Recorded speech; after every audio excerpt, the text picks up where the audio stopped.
السلام علیکم ورحمۃ اللہ وبرکاتہ۔ السلام علیکم۔ آج ہم سب نے دل میں ٹھان لیا تھا کہ سدو آئے گا تو امی سے خوب پٹوائیں گے۔ بات ہی ایسی تھی، اس کی پٹائی ہونے ہی چاہیے۔ توبہ توبہ، کیسی کیسی گالیاں بکے اس نے۔ گلی میں کھڑا زور زور سے چیخ رہا تھا اور جلال کو گندی گندی گالیاں دے رہا تھا۔ اچھا بھائی، امی آئیے، ہم نے سدو کی شکایت کر دی۔ ہم سب نے، میں نے، ظفو آپیہ نے، سیدہ بی نے، شوکت نے، رفو باجی نے، حامدہ آپا نے۔ امی جان کا چہرہ غصے سے لال ہو گیا۔ ایسا معلوم ہوتا تھا کہ سدو آیا اور وہ اس پر پل پڑے گی، مگر واہ بھائی واہ، سدو آیا، اس نے السلام علیکم کہا اور ایک طرف بیٹھ گیا۔ ہم سب نے وعلیکم السلام کہا، امی جان نے بھی وعلیکم السلام کہا۔ ہم نے دیکھا کہ وعلیکم السلام کہنے کے ساتھ ہی امی جان کا غصہ کم ہو گیا۔ انہوں نے سدو کو دیکھا تو مگر نہ اسے ڈانٹا اور نہ پیٹا۔ ہم سب نے سوچنے لگے، دیکھے اب کیا ہوتا ہے، مگر کچھ نہ ہوا۔ تھی گلو سے نہ رہ گیا۔ اس نے کہا، امی جان، چدو بھیا آئے۔ گلو کا مطلب یہ تھا کہ اب سدو آ گیا ہے، اسے پیٹو۔ امی جان اس کا مطلب سمجھ گئی۔ وہ ہنس دی، پھر بولی، آج میں سدو کو پیٹتی تو، مگر اس نے آتے ہی السلام علیکم کہا تو آپ سے آپ غصہ ختم ہو گیا۔ ارے واہ، اول جو دالیاں بتے تھی گلو پھر بولی۔ سدو سمجھ گیا کہ اس کی شکایت امی سے کر دی گئی۔ وہ چپ چاپ بیٹھا رہا۔ امی جان نے اس کی طرف دیکھا، پھر کہنے لگی، میں جب چھوٹی تھی، یہی سدو کی عمر کی، تو ایک دن میرے ابو میاں کسی بات پر مجھ پر بہت غصے ہوئے اور مجھے پیٹنے کے لیے بڑھے۔ میری سمجھ میں ایک بات آ گئی۔ میں نے کہا، ابا جان السلام علیکم۔ میرا سلام کرنا تھا کہ ابا جان کا غصہ ختم ہو گیا اور وہ مسکرانے لگے۔ ایسا ہی آج بھی ہوا۔ سدو کو میں ضرور پیٹتی، مگر اس نے سلام کیا تو غصہ جاتا رہا۔ کیسے جاتا رہا امی؟ شوکت نے پوچھا۔ بات یہ ہے بچوں، ہمارے پیارے نبی صلی اللہ علیہ وسلم نے فرمایا ہے کہ سلام کرنے سے محبت پیدا ہوتی ہے۔ بس یہی بات ہے کہ جب کوئی سلام کر لیتا ہے تو غصہ آپ سے آپ جاتا رہتا ہے۔ میں تم کو ایک کہانی سناؤں؟ ضرور ضرور امی جان، ضرور سنائیے، ہم سب نے کہا۔ امی جان اس طرح کہانی سنانے لگی۔ ایک درزی تھا، اس کی دکان بازار میں تھی۔ وہ جب گھر سے بازار جاتا تو راستے میں ایک صاحب کو سلام ضرور کر لیا کرتا تھا۔ ان صاحب کو سب لوگ نواب صاحب کہا کرتے تھے۔ نواب صاحب بڑے غصے ناک تھے۔ درزی ان کو سلام کرتا تھا، وہ جواب دیتے وعلیکم السلام، درزی چلا جاتا، سلام کے سوا اور کوئی بات نہ ہوتی۔ اب دیکھو بچوں، درزی کا ایک دشمن تھا۔ اس دشمن نے درزی کو ایک مقدمے میں پھنس دیا۔ درزی بیچارہ غریب تھا، مقدمے کا خرچ وہ کہاں سے کرتا؟ وکیل کو فیس دینے کے لیے بھی اس کے پاس روپے نہ تھے۔ بیچارہ عدالت میں اکیلا ہی جا حاضر ہوا۔ عدالت میں پہنچا تو دیکھا کہ وہاں اس کی طرف سے شہر کا مشہور وکیل موجود ہے۔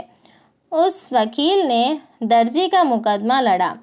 پیشی ہوتی، درزی جاتا، وکیل بھی آتے، مقدمہ بہت دنوں چلتا رہا۔ درزی بڑا حیران کہ وکیل اس کی طرف سے مقدمہ لڑنے کہاں سے آ جاتا ہے۔ اس نے 2-3 بار वकील साहब से पूछा भी कि हुजूर मेरे पास तो टीका भी नहीं, मैं आपकी फीस ना दे सकूँगा। वकील साहब कुछ जवाब ना देते।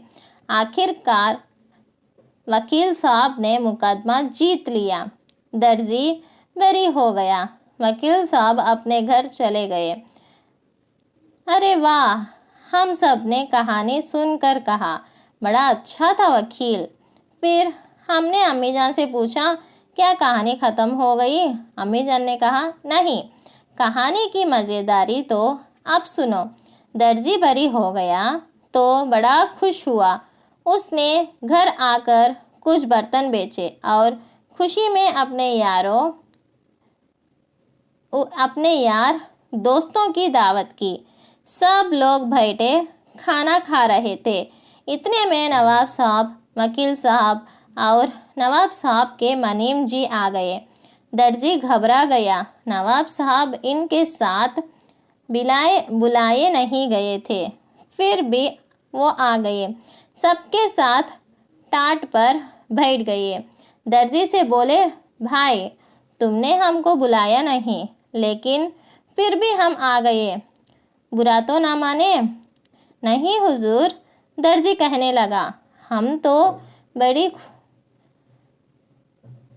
तो बड़ी खुशी हुई हुजूर, आप बड़े आदमी हैं। हम क्या जाने हम गरीबों के यहाँ आप कैसे आते, उसी लिए नहीं बुलाया, माफ़ कीजिए। और अब जब आप तशरीफ़ लाए हैं तो जो दाल दलिया हाजिर है, नोश फरमाइए। दस्तरख्वान बिछ गया। अम्मी जान, नोश फरमाइए का क्या मतलब है? यानी खाइए। अच्छा भाई। नवाब साहब ने 2-3 लुक़मे खाए, फिर उठकर जाने लगे। मनीम साहब को इशारा किया कि 500 रुपये दर्जी को दे दे। मनीम दर्जी को रुपये देने लगा तो दर्जी का मुंह खुला का खुला रह गया। उसने कहा, हुजूर।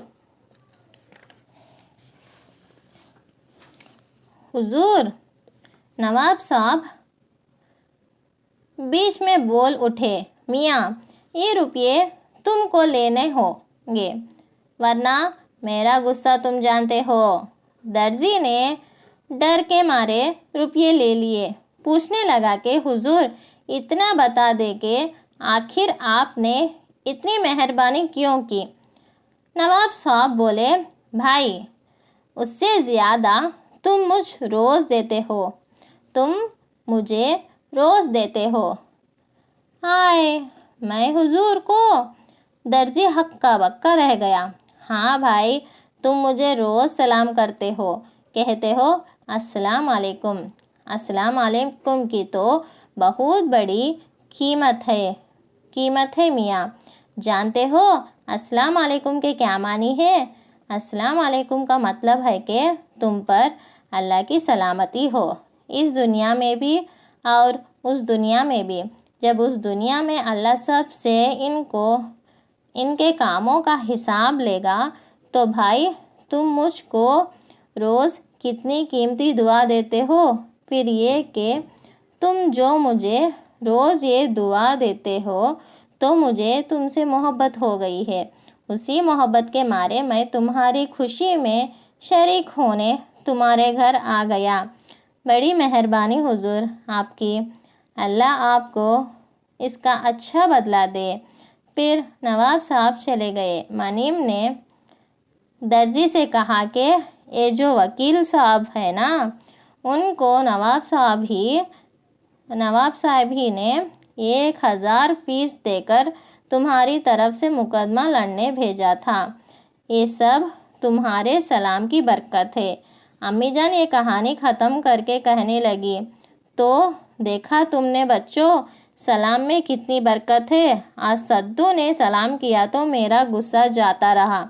तुम में अगर झगड़ा हो जाया करे तो तुम सब आपस में अस्सलाम वालेकुम कहा करो, मोहब्बत पैदा होगी, तुम्हारे दिल का गुस्सा दूर हो जाएगा। बहुत अच्छा अम्मी जान, हम सब ने एक साथ कहा और फिर अपने अपने बिस्तर में जा घुसे।